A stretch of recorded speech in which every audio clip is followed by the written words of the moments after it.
HMS York was the lead ship of a two-vessel class of heavy cruisers constructed for the Royal Navy in the late 1920s. Her design was derived from the earlier County-class ships but aimed to be more compact and affordable while offering improved protection. She was easily identified from her sister ship, Exeter, which had straight masts and funnels in contrast to York's raked ones. York also featured a notably tall bridge, intended to clear the aircraft catapult that was originally planned for installation atop the forward super-firing B-gun turret. York had a standard displacement of 8,380 tons and reached 10,790 tons at deep load. Her overall length measured 575 feet or 175.3 meters, with a beam of 57 feet or 17.4 meters and a draft of 20 feet 3 inches or 6.2 meters. Propulsion was provided by Parsons-geared steam turbines driving 4 shafts, producing 80,000 shaft horsepower and allowing a top speed of 32.25 knots. Steam came from 8 Admiralty 3-drum water tube boilers.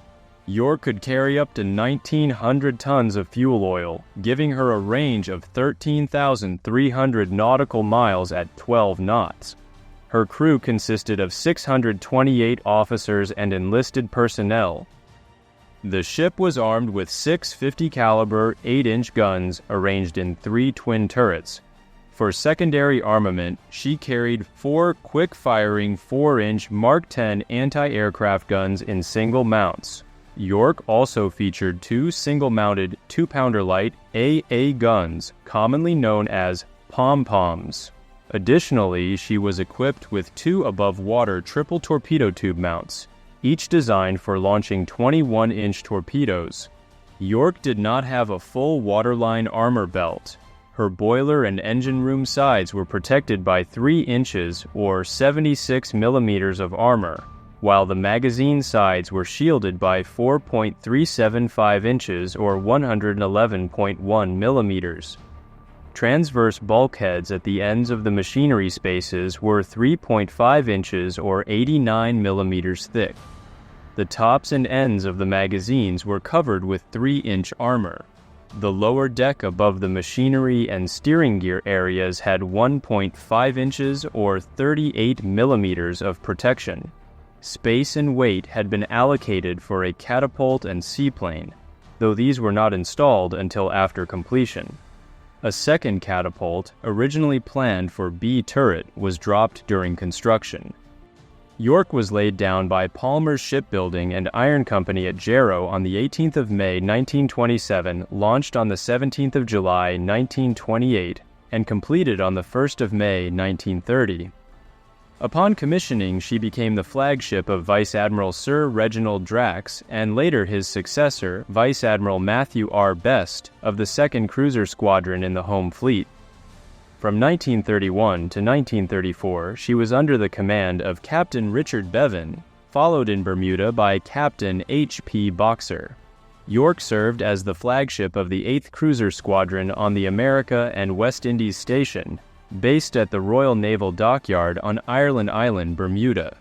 Departing Cartagena, Colombia on April 29, 1934, she arrived in Bermuda for the first time on May 4th, alongside her sister ship Exeter from Jamaica to begin a refit. York was assigned to the Mediterranean Fleet in 1935 and 1936 during the Second Italo-Abyssinian War, before returning to the America and West Indies Station until 1939, when HMS Berwick replaced her as flagship. The flag of Commander-in-Chief Vice Admiral Sir Sidney Merrick was transferred on March 29th, though the ceremonial handover of the King's Color at the Royal Naval Dockyard in Bermuda was delayed by rain until March 30th. York departed Bermuda on March 31st for refitting and recommissioning at Chatham.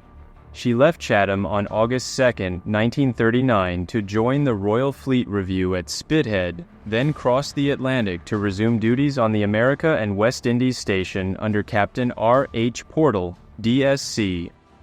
Among her officers was future Captain Sir David Stanley Tibbets, DSC. York returned to her Bermuda base on the 13th of August 1939. The United Kingdom declared war on Germany on September 3, 1939. That same month, the ship was sent to Halifax, Nova Scotia for convoy escort duties, since the perimeter of one large convoy was proportionally shorter than that of two smaller ones. Merging Bermuda and Halifax convoys coded BHX and HX into a single HX convoy reduced the number of escorts needed. Early in the war, these often had just one escort, as seen with the ill-fated Convoy HX-84. In October 1939, York joined Force F at Halifax, tasked with hunting commerce raiders and safeguarding convoys. She underwent a short refit in Bermuda from the 31st of October to the 22nd of November before sailing to Britain in December for a more extensive overhaul.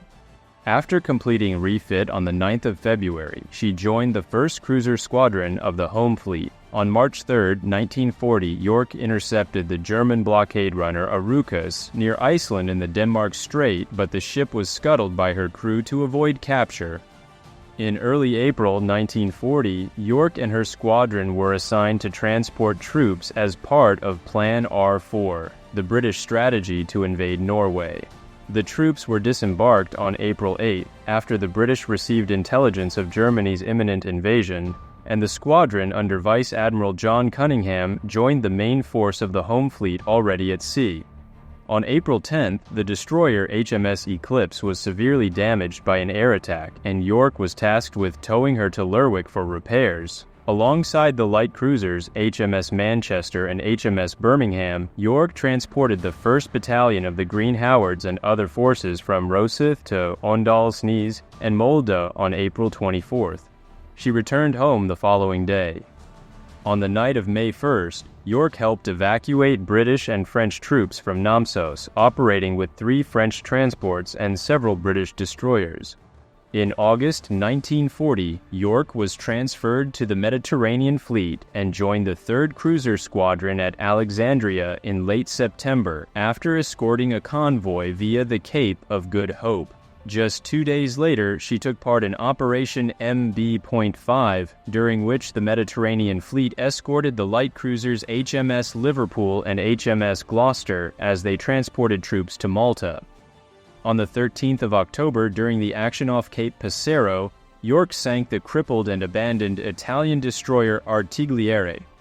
Following its battle with HMS Ajax the previous night, a month later, York joined the Mediterranean Fleet in Operation MB-8, a series of coordinated maneuvers that included Operation Judgment. During this, she escorted the aircraft carrier HMS Illustrious, whose planes attacked the Italian fleet at Taranto on the night of November 11. Days afterward, York carried British troops from Alexandria to Piraeus, Greece. On November 26, York and the rest of the 3rd Cruiser Squadron provided cover for a small convoy en route to Malta. On December 16th, the Mediterranean Fleet, including York, sortied to carry out airstrikes against Italian shipping, bomb airfields on roads, and shell the port of Valona. In early January 1941, York escorted the tanker RFA Brambleleaf and 4 Flower-class corvettes to Suda Bay, Crete, and supported operations in the eastern Mediterranean during Operation Excess. She returned to Alexandria on January 16th. York was back in Suda Bay in early February to take part in operations targeting Italian shipping. During Operation Luster in March, she was tasked with protecting troop convoys sailing from Egypt to Greece. York was anchored in Souda Bay when she was attacked by enemy E-boats. Suda Bay is a naturally sheltered harbor on Crete's northwestern coast, stretching about 4.3 miles long, with depths ranging from 33 to 39 feet or 10 to 12 meters at the entrance, deepening to 230 to 390 feet or 70 to 120 meters further in. Months earlier, Decima Mass had identified the bay as a prime target due to its growing role as a Royal Navy anchorage used for refueling warships, tankers, and other support vessels. On March 24th, aerial reconnaissance revealed 1 cruiser, 2 destroyers, and 12 merchant ships anchored in Suda Bay. Updated intelligence later confirmed a cruiser and 8 merchant ships, but by the time the attack began, additional vessels had entered the harbor. Among those present were the heavy cruiser HMS York, the light cruiser Gloucester, the anti-aircraft cruiser Calcutta, the destroyer HMS Hasty, the oiler RFA Cherryleaf, Dumina, an RAF flying boat tender, and the tankers Desmouleia, Marie Maersk, and Pericles. York and Gloucester had arrived from Operation MC-9, escorting convoy MW-6 to Malta, and entered the bay at 2 p.m. on March 25th. That night, the Italian destroyers Crispi and Sella departed from the island of Astypalaia, each carrying 3 MTM explosive motorboats, each weighing 2 tons. The 6 pilots, led by Tenente di Vascello or Lieutenant Luigi Fagioni, included Alessio De Vito, Emilio Barberi, Angelo Cabrini, Tullio Tedeschi, and Lino Beccari. The destroyers were to release the MTM 10 nautical miles from the entrance to Suda Bay. At 11:30 p.m., they reached the release point, launched the craft, and turned back. As the anti-aircraft cruiser Coventry entered the bay, 2 searchlights were switched on, prompting the MTM crews to fear they had been spotted. With no immediate alarm raised, they waited for enough natural light to proceed with the attack. They reached the external line of the obstructions, which they overcame also thanks to a constructive peculiarity of the small boats. The propeller shaft could be tilted laterally, allowing the hull to slide over the nets without getting caught. Fagioni briefed his team. 2 MTMs were assigned to strike York, located roughly 1,600 feet away, while Fagioni and another pilot held back in reserve should the initial attack fail. The remaining 2 pilots prepared to target merchant vessels. Shortly after 5 a.m., as dawn began to break, the first 2 MTMs advanced to within about 980 feet or 300 meters of York and paused for 15 minutes as the light improved. Then they surged forward, with the pilots jumping clear around 260 feet or 80 meters from their target. At 5:11 a.m., York's officer of the watch heard an engine noise, mistaking it for an aircraft, too late to raise the alarm before the ship was struck. A powerful explosion struck amidships on York's starboard side, killing 2 crew members. The ship listed to starboard and settled by the stern. Both MTMs had detonated against York in the central section. The blasts tore a hole in the hull measuring 25 feet by 11 feet, or 7.6 meters by 3.4 meters, starting above the bilge keel. The hull plating was heavily damaged for 25 feet or 7.6 meters above and 8 feet or 2.4 meters below the bilge keel. Boiler rooms A9 and 8B, along with the forward engine room, were immediately flooded, while the aft engine room and nearby compartments began taking on water more slowly. The ship lost all steam, lighting, and power, leaving her immobilized. York was towed ashore by Hasty and deliberately grounded in 27 feet or 8.2 meters of water. The tanker Pericles was also heavily damaged and sank to the bottom.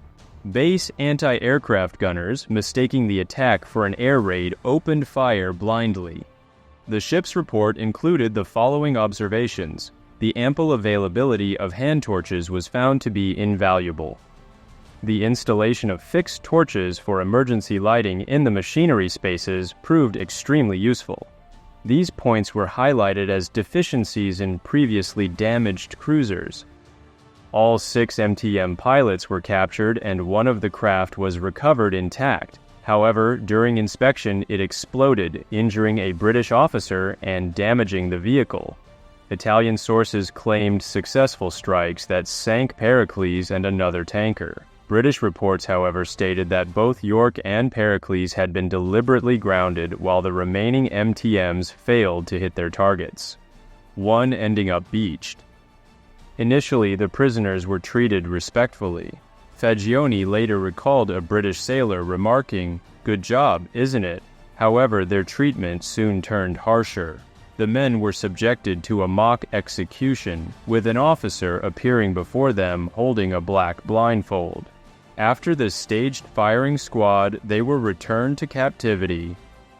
In 1956, Ian Playfair, the British official historian of the Mediterranean campaign, described the attack as the first Italian unconventional operation, noting that it required significant skill and courage. A year later, Stephen Roskell, the official naval historian, remarked that the loss of York was an inevitable result of relying on a base with inadequate defenses.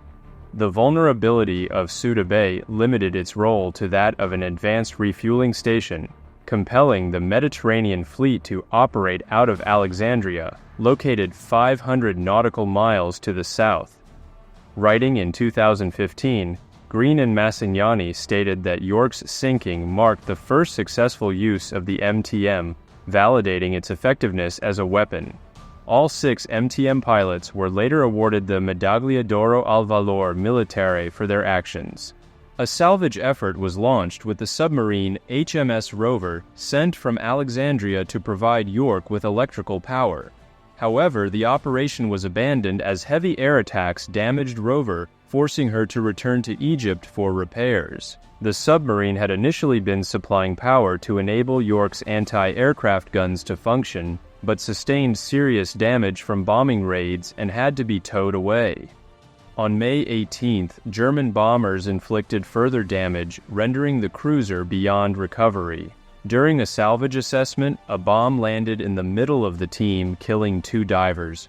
With the Allied evacuation of Crete underway, York was abandoned and her main guns were destroyed using demolition charges on May 22, 1941.